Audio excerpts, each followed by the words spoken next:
ইতবপনিষদ গাব দগ্ধা গোপালনন্দন পার্থবৎস সুধীর ভক্তা দুগ্ধম গীতামৃতং মহৎ।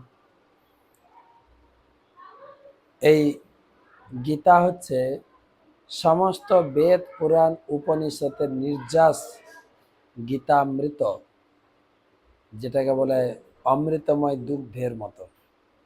কেবল ভাগ্যবান ভাগবতীরাই এটা গ্রহণ করতে সমর্থ। আজকে সপ্তম শ্লোক।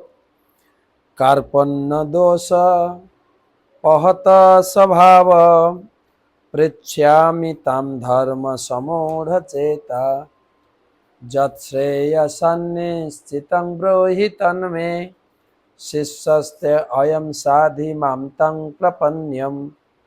কার্পণ্য দোষ পহত স্বভাব পৃচ্ছামি তাম ধর্ম সমূঢ় চেতা যৎশ্রেয়সান্নিশ্চিতং ব্রূহি তন্মে শিষ্যস্তে অহম সাধি মাম তং প্রপন্যম।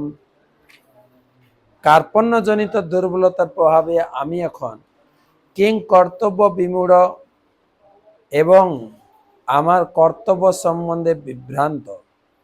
এই অবস্থায় আমি তোমাকে জিজ্ঞাসা করছি, কি করা আমার পক্ষে শ্রেয়কর তা আমাকে বলো।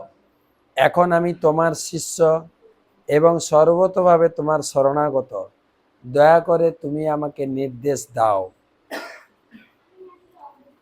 তো অর্জুন প্রথম অধ্যায়ে তো নিজের বক্তব্য পেশ করেছেন।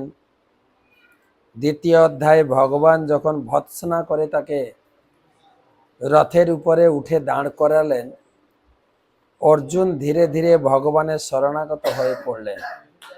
যে কৃপণতা, কার্পণ্য দোষ, কার্পণ্য দোষ মানে আমি আমার পরিবারের জন্য করা, এটাকে বলে কৃপণতা। আমি সত্যি কার্পণ্য দোষে দুষ্ট। তুমি আমাকে দীক্ষা দাও এবং সঠিক পথে পরিচালিত করো।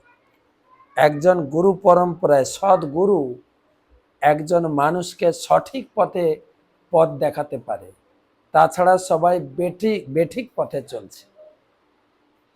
সঠিক পথে চলার চোখ কেবল গুরুদেব, সঠিক পথে চলার দিশা কেবল গুরুদেব দিতে পারেন।